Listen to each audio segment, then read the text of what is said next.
Vendredi 15 mai 2026, ça c'est Messe Requiem pour avocat Mourio, barreau de Petit Goave.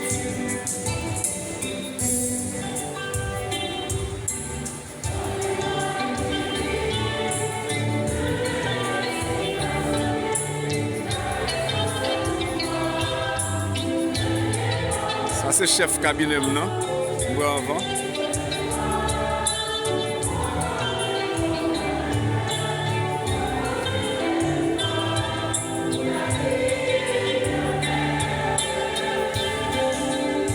Mettre la fonte lever tête.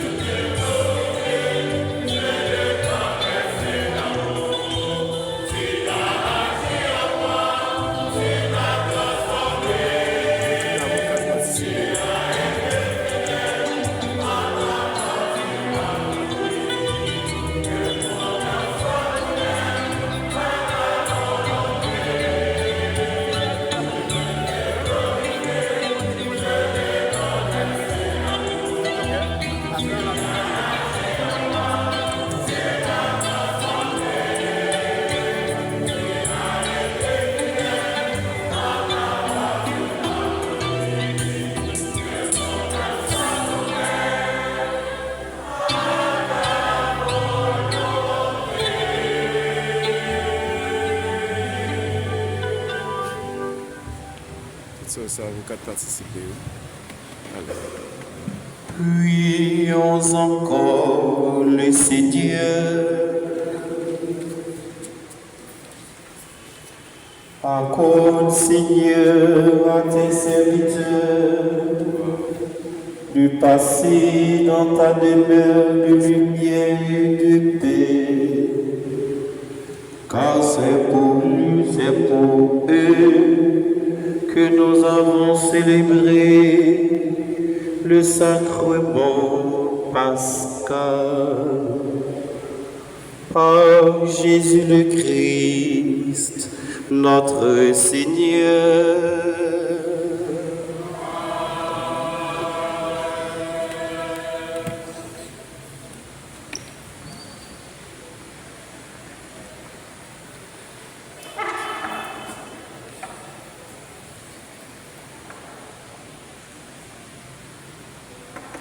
Gata va quelques nègres. Tourner à moi quoi. Bon nègre moi avant ça. La tourner à moi après. Peut-être même. On va regretter choix.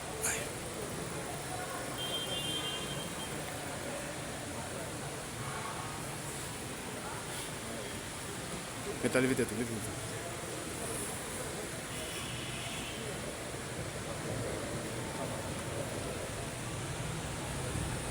Révérend Père, célébrant, consoeurs et confrères, sœurs et frères, il a refusé de vivre celui qui ne veut pas mourir. La vie, en effet, nous a été donnée avec la mort de condition. C'est vers elle marche, affirmait Célène, philosophe il y a un verset.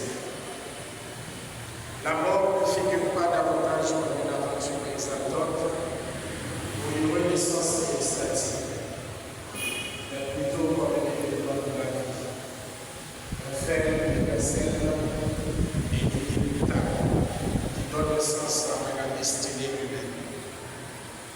La mort est certes une réalité qui attriste, bouleverse, déstabilise, blesse, interrompt un projet, brise des liens, défie la liberté, précipite dans l'inconnu. C'est aussi la condition humaine, source de désespoir ou source de croissance. Lorsque la mort est imminente, que signifie la dignité, le respect, la liberté, l'intégrité et la responsabilité de la personne? Comment ces principes se vivent-ils dans les soins aux personnes en perte d'autonomie? Quelles dispositions et quelles habiletés d'intervention auprès des personnes afin de vivre clientèle. Je propose d'aider la vie jusqu'à la mort. Quand la mort n'attend pas, le nombre des années, c'est l'expérience de la mort chez l'enfant, que ce soit la mort d'une personne chère ou sa propre mort. On quitte l'enfance pour l'autre extrémité de la vie. Quand la mort atteint le nombre des années, c'est le même problème qui est posé. Nous ne voulons pas laisser partir un être cher à nous. Dans le but d'aider le moine à acquérir une conscience plus aiguë de la brièveté et l'impermanence de la vie, la tradition bouddhiste recommande une méditation appelée récollection de la mort, qui consiste à contempler les cendres des défunts ou les cadavres en état de décomposition. Sous une autre forme, aujourd'hui nous sommes venus revivre nos consoeurs et confrères transités. La simple suggestion de s'imaginer en cadavre paraîtra horrifiante, voire sacrilège, à plusieurs d'entre nous. Selon Homère, l'existence humaine est éphémère, tissée de problèmes, et les dieux accablent l'humanité de tous les maux. Aux yeux du dramaturge Sophocle, le meilleur sort pour les humains serait de ne pas naître ou, une fois né, de mourir aussi vite que possible, pour n'avoir pas le temps de s'habituer et de prendre le goût de la vie. À la mort de nos consoeurs et confrères, plus particulièrement Maître Rosales Tristan, nous avons été dévastés. Le barreau a perdu un homme, un père, un professeur, un avocat. Dans combien de temps le barreau connaîtra un avocat de ce genre? Son esprit est toujours là. Il nous voit, il nous parle et il nous guide. Pour ceux qui ont été assassinés, nous ne jugeons pas comme Socrate qui ne blâmait pas ses juges quand il disait il n'existe pas d'être méchants, mais des êtres qui nous parlent.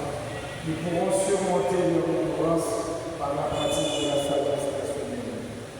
La mort de nos consoeurs et confrères nous est utile tellement qu'elle implique et renferme un lot de sentiments déchirants, allant de l'incompréhension à l'injustice. Elle nous surprend dans ce que nous sommes. Bientôt la mort va se prononcer sur nous. Il faut partir avec sérénité car on doit revenir.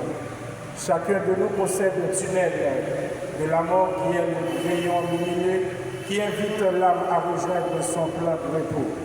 Il est représenté par une forme de spirale qui lui permet de suivre son ascension vers ce plan de repos.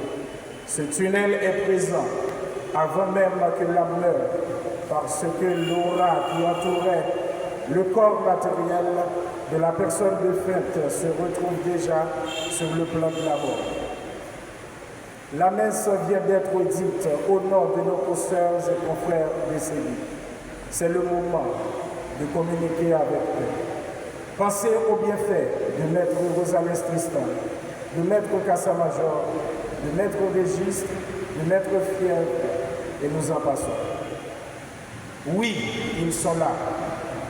Communiquez avec eux. La distance physique entre nous et une personne défunte n'a pas d'importance. Une personne vivante se trouvant en Europe peut tout aussi bien s'adresser télépathiquement à un proche décédé en Amérique.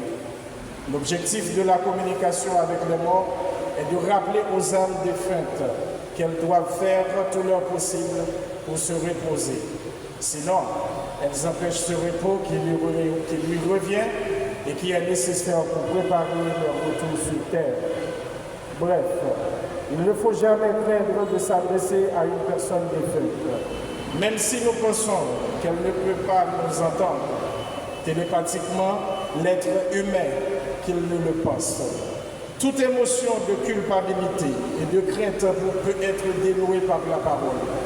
Il est donc possible de communiquer télépathiquement avec les morts, même si cela fait des années qu'ils sont morts.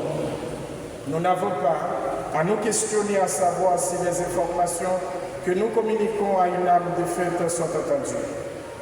Elles le sont. La communication doit permettre de nous libérer de ce que nous vivons et d'ainsi libérer l'âme défunte de ce qu'elle est avec nous. Sinon, il ne sert à rien d'entretenir des discours inutiles avec les morts. En somme, tous les liens qui unissent les morts aux vivants sont codifiés selon un registre mémoriel qui facilite la communication télépathique avec une âme décédée, selon les liens qu'elle entretient avec nous à partir du monde de la mort. Qu'il s'agisse de la culpabilité que nous vivons à son égard, de la colère de ne pas accepter sa mort, tout est perçu et entendu. À ce temps, il ne faut pas être surpris qu'une personne décédée s'invite dans nos pensées afin de rappeler subtilement par un souvenir malheureux que nous ayons mal agi envers elle. Consoeurs et confrères, faites toutes les demandes possibles assertives notre cher patron à nos consoeurs et confrères décédés.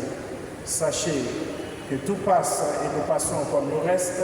Souvenez-vous que vous êtes poussière et vous retournerez dans la poussière. Merci. Merci. C'était Bâtonnier, Metal Cible la guerre. C'est Maître Jean-Smith Saint-Ouen qui a enregistré ça pour. OK? Jeudi à 15 mai 2026, nous avons l'église Notre-Dame de Petit-Goâve.